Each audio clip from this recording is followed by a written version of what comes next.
The Growing Destinations podcast is brought to you by Experience Rochester. Learn more about Minnesota's third largest city, which is home to Mayo Clinic and features wonderful recreational and entertainment opportunities by visiting experiencerochestermn.com. At the time, I think there were only 6 or 7 of those coasters built. So when we got in on the cutting edge like that, it was pretty amazing for a park this size to get a coaster that big when people are not doing 200-foot coasters. The manufacturer didn't think they were going to be able to finish the trains in time to ship and make opening day. We went into serious negotiations on how we were still going to make the right day. And the first train was delivered 1 car at a time in a fresh produce flight out of San Jose. Welcome to the Growing Destinations podcast, where we take a deep dive into destination development and focus on a wide range of topics, from tourism and entertainment to economic development and entrepreneurism and much more. I'm your host, Bill Von Bank. We're on location at Valleyfair Amusement Park in Shakopee, Minnesota. For nearly 50 years, this major attraction has been thrilling families from across the Midwest and Canada. Today I'm joined by 2 people who have been involved with building and growing Valleyfair from the beginning. Tip Harrison was one of the park's first employees before it even opened. Tom Suel wasn't too far behind, greeting guests during Valleyfair's opening season. Tip Harrison, Tom Suel, welcome to the Growing Destinations podcast. Well, thank you very much for having us. Yeah, thanks, Bill. This is a bit of old home week because I was also part of Valleyfair back in the early 2000s. I was a short timer. You both have been long timers. Tip retired over the past couple years. Tom's still here. Before we dig deep into Valleyfair's history, I'd love to learn a little bit about both of you and your journey to Valleyfair. Tip? I started out in the business at the World's Fair in '74, and when that ended, thought I was done with the amusement business. But a couple months after I left and went back home on the East Coast, I got a call from my old boss who offered me a job setting up rides at various parks around the country.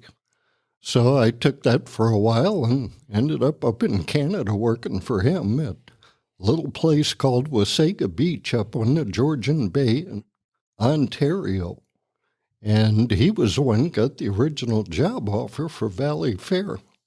And I just came as part of the package. What year was that? That was 1975. And you were one of the first employees. Yes, number 15, if I remember correctly. Tom, you weren't too far behind Tip. You started actually the year Valleyfair opened. Tip started prior to that and helped kind of get the park ready to open. You started 76, correct? 1976. I started a summer job in the games department, just looking for seasonal work, something to do. And so I worked in games for 2 years, and then I moved into the maintenance department in the spring of '78. And you and Tip together for decades worked together in the maintenance department. All those years. Tip, we're going to start with you because you started first, and you were involved in prior to the park opening and helping to build some of the rides and get it ready for the inaugural year. Take us back to really the beginning and you starting here, and you can even share the perspective on why Valleyfair in Shakopee.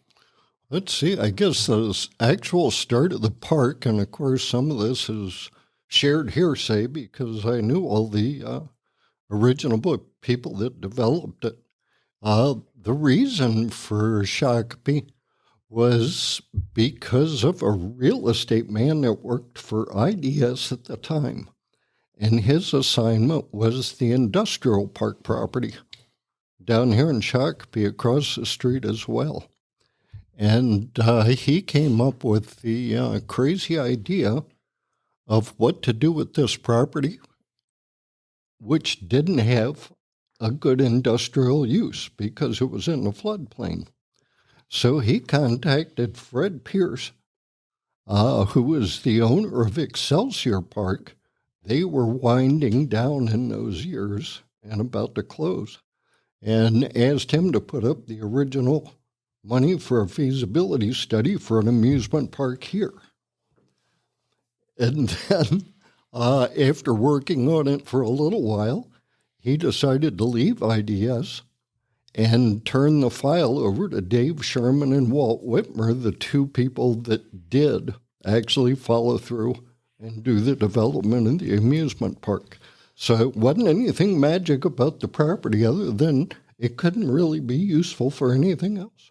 You came in 75. What was your role? And take us into the opening season. I came down with Don Osicki, my original boss, and acted as his assistant manager. He was the original manager of maintenance. And God, I could go on forever on what we did, because when we got here, it was a field. And I actually had my doubts, to be honest, because they said we want to open in May. This was October. Anything built yet?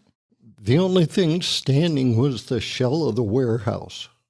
So no roller coaster, no carousel? There were a few footings in to build the roller coaster on top of, but none of the rides. There was a couple building shells, and I just thought that's terribly ambitious based on what I know about the park business. But they insisted it could be done. And when my boss talked it over with me, he said, "What's your opinion?" I said, "Well, got no place else to be. Let's give her a try." So we hung around, and sure as heck, the following May, the place did open. That would be a precursor to future growth of Valleyfair. Short timelines, but being able to pull off amazing work. Tom, you started in the games area in 1976. Take us back to the inaugural year of Valleyfair and your perspective being a frontline employee. When I started in games back then, it was so new, not many rules, and it was like a family out there. Everybody just was out having a really good time, and so we got to know a lot of different people out there.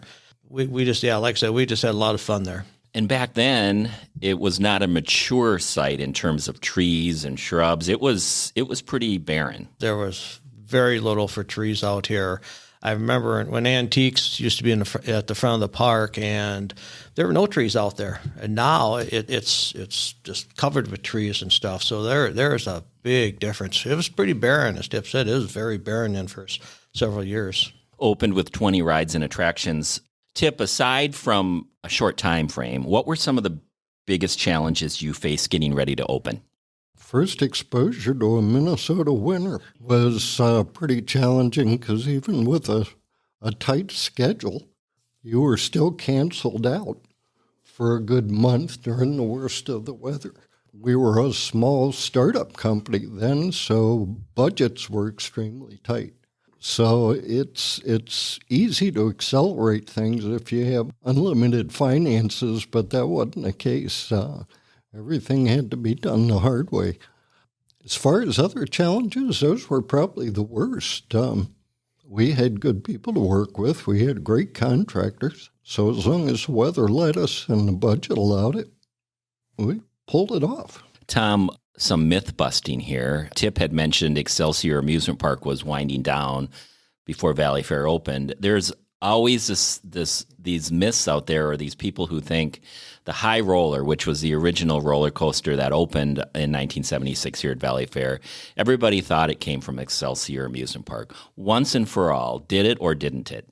We still get that question on a regular basis, and it did not come from Excelsior. The High Roller was built as a new roller coaster when they put it in here at Valleyfair. But there is a ride here from Excelsior Amusement Park. Yes, there is. The carousel is from right at the front of the park. Correct. It's a beautiful correct. carousel. It is. It's been refurbished the last several years, and it's still in great shape. So. After 2 operating years, 76, 77, Cedar Point Amusement Park out of Sandusky, Ohio, acquired Valleyfair. Was that always the plan, Tip? Not as far as I know. I know it wasn't the plan of my immediate boss, the vice president of maintenance and construction, Walt Whitmer. In fact, when he got the news, he was kind of surprised. I didn't know if it got pushed forward by the CEO or by the investors. The investors, it may have been their intention after it was up and running to go ahead and make a fast exit. But I know my boss planned on staying for quite a while and was shocked when the decision was made. So you have Cedar Point and you have Valleyfair.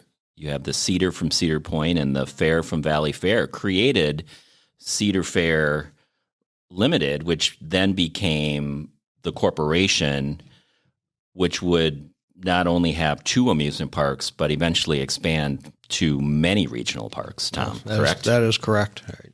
How did you approach the balancing between preserving Valleyfair's classic charm from the early days while introducing new attractions and technologies and ultimately greater growth? Boy, yeah, that could be a tough one. Looking at different areas of the park, and you want to make sure everything fits in, and you don't want a short-term vision here. You have to think about what's this going to look like down the road in 5, 10, 20 years from now. And, a big thing is always like vegetation, trees. Trees are a big thing. People never plan what this tree is going to look like in 20 years to how big it's going to get. So it all ties into when you're developing a new area and stuff, along with traffic patterns and everything else. There was an adjustment period to start reconciling the two design philosophies. Cedar Point was more or less an old-fashioned amusement park.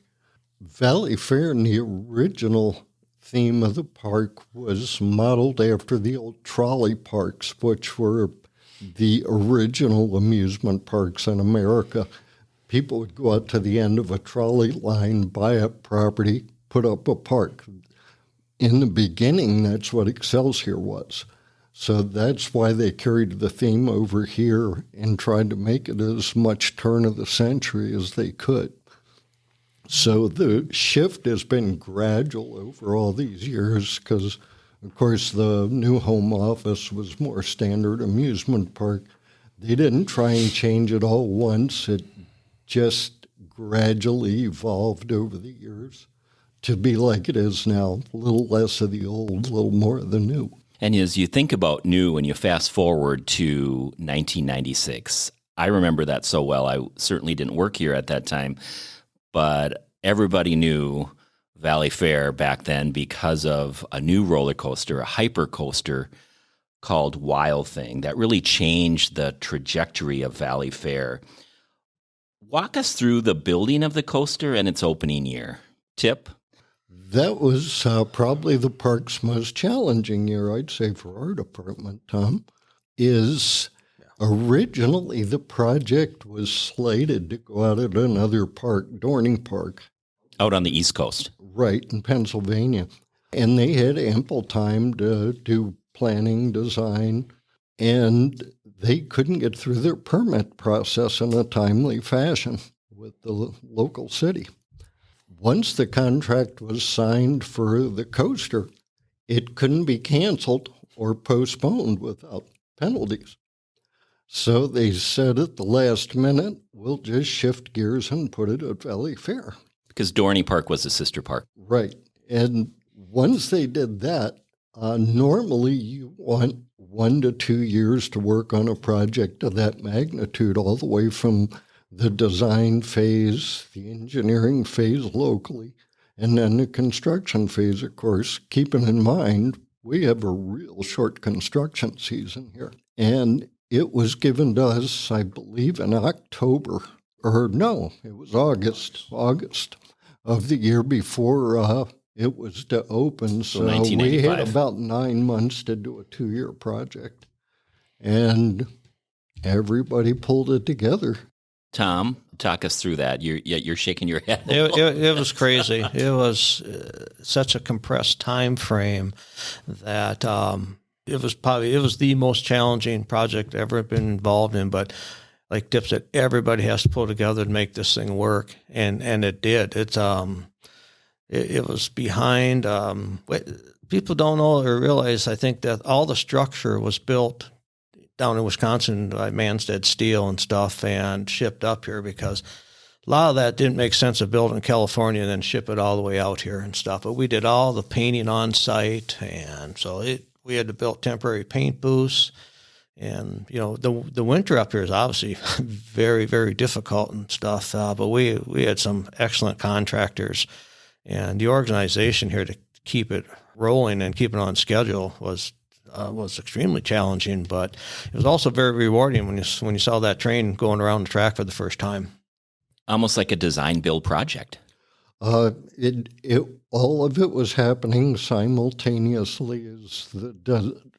They had a rough design. The finished design was probably finished after the fabrication began, with little adjustments made along the way.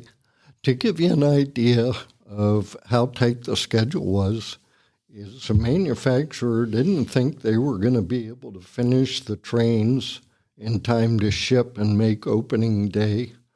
We went into serious negotiations on how we were still going to make the right day. And the first train was delivered one car at a time in a fresh produce flight out of San Jose. And otherwise, if we'd had to wait for the truck, the ride would have opened a week late. Made it on time. Yes, it did. This was I believe, a $10 million coaster. Pretty significant investment at that time, considering the cost to open Valleyfair in '76 was about $7.5 million. Yeah, it was a huge investment that they made in this park, and but yeah, like I say, it paid off. And at the time, I think there were only 6 or 7 of those coasters built. So when we got in on the cutting edge like that, it was pretty amazing for a park this size to get a coaster that big when people are not doing 200-foot coasters. And that was a game changer from a business standpoint for Valleyfair. It was. I'm not sure if we would have gotten the coaster if it hadn't have been for the local city at Dorney tying up their permit and them being stuck with that decision on, we've committed the dollars, it's got to go somewhere because we're not getting them back. And it wasn't just a one-year lift in terms of attendance and positive business for the park. It was multiple years. Oh yeah, that coaster, people just loved them. They kept coming back, and it is a great ride. Why do you think Wild Thing is still so popular after all these years? Well, I think part of the original design is somewhat of a family coaster in respect to that all age groups can ride it, from young to older and stuff, and it's such a smooth coaster too. They did a great job on the design and stuff of the ride. Speaking of design, and I'm thinking about design of the park, we talked about that a little bit earlier, but one of the great things about Valleyfair, first of all, is the skyline today. It's very picturesque, but also the landscaping within the park. It's beautiful, and that just doesn't happen. And there's dollars involved in making a park look like that. Well, there's a lot of dollars involved, but it really comes down to the creativity of the people working in landscape as well. And we do all the design and all the plantings, everything is in-house. And we go to several different greenhouses to supply us with the different materials, but landscaping has been just a huge part of the development of this property. Keith Kratz and Scott McKenzie are our landscapers, and they've both been here for, I got at least 30 years and stuff, and they know their job, and they just do a great job of it. And longevity among employees. Well, especially in maintenance. I was going to say, I can't think of two better people to work for than Tom and myself. The park would continue to grow with additional coasters, new theming with the Peanuts Gang, and an expanded water park. Plus, Cedar Fair as a company grew a lot. 11 regional amusement parks today with 4 water parks. Tip, along the way, what were the growing pains Valleyfair experienced? They weren't terrible. In the early days, there was probably some cultural differences that had to be reconciled, which happens anytime one company takes over another. Cedar Point was a very old established company, and people had their habits, and we were still a young entrepreneurial company, which always takes a while to iron out. But on the plus side, being taken over by a larger park like that, it expanded our possibilities and opportunities because of additional funding, and everything wasn't as critical anymore. If there was a bad year, you were owned by a company that was so big that they could absorb it, and then it still wouldn't interfere with your future expansion plans and your opportunity at larger rides in order to grow the park, which obviously it did. Tom, Valleyfair is closing in on 50 years. Let's talk about the here and now a little bit, but I guess we maybe should identify the fact that Valleyfair is kind of rebounding from COVID. Tell us about the impact COVID had on the amusement park. Well, this industry took huge hits. I mean, from small parks to large parks. And, in 20, we didn't know in the spring if we were going to open or not. And it was obviously decided with a lot of businesses that we were not going to open.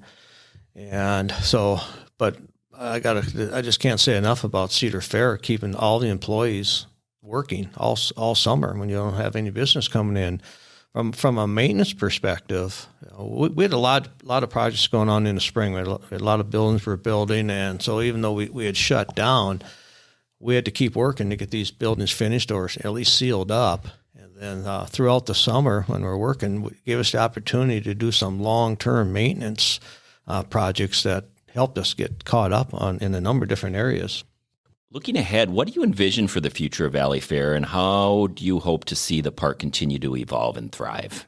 We're doing a lot of different things. Past years, we've had Carnival in here. We're doing a tricks and treats, for fall events, and we're really expanding now the shows and attractions throughout the summer.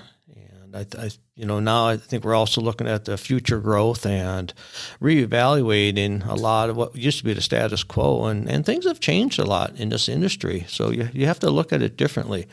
But I think the future is going to be just going to be bright, and I looking forward to it. Combined, you both have spent nearly 80 years building Valleyfair. Sorry to share that news, but it's spear through my heart. Can you both share some of your favorite memories? You have so much time spent here. Tip? I easily go back to the Wild Thing year. I think that's a lot of people's favorites. It was most challenging and the biggest emotional payoff when the ride opened on time and on budget, I might add. Yeah, I think over the years, the other thing that I first thought comes around to is all the different people I've worked with here. And how many of them are still here and they're good friends, but it really does come down to the people and their commitment and everything else. And they've had to make a lot of commitments and a lot of sacrifices. It can be a challenging business, but it's also rewarding. I agree. 96 with the Wild Thing was the most difficult year just because of the schedule and the time frame we had to get it done. But again, it was very rewarding and stuff. But we've had a lot of good people here. As a former employee, I have many fond memories here too. I won't share all of them. We did a lot of great promotions, a lot of those thanks to the maintenance department. But I think the one that stands out the most is Extreme Swing. When you completed that ride ahead of schedule and decided you wanted to test it in the winter, and we decided to turn that into a promotion and put Santa Claus and a few elves on the ride in mid-December, that was just a home run.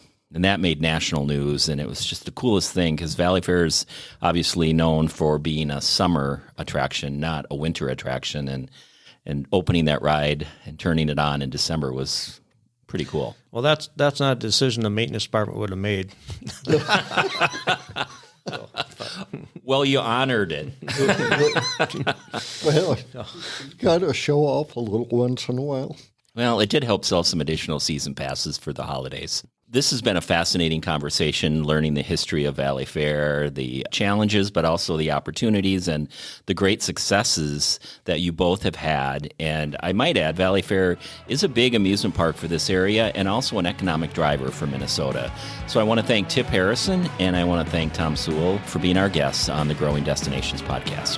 Thank you, Bill. Thank you. Thank you for tuning in to the Growing Destinations podcast. And don't forget to subscribe. This podcast is brought to you by Experience Rochester. Find out more about Rochester, Minnesota and its growing arts and culture scene, its international culinary flavors and award-winning craft beer by visiting experiencerochestermn.com.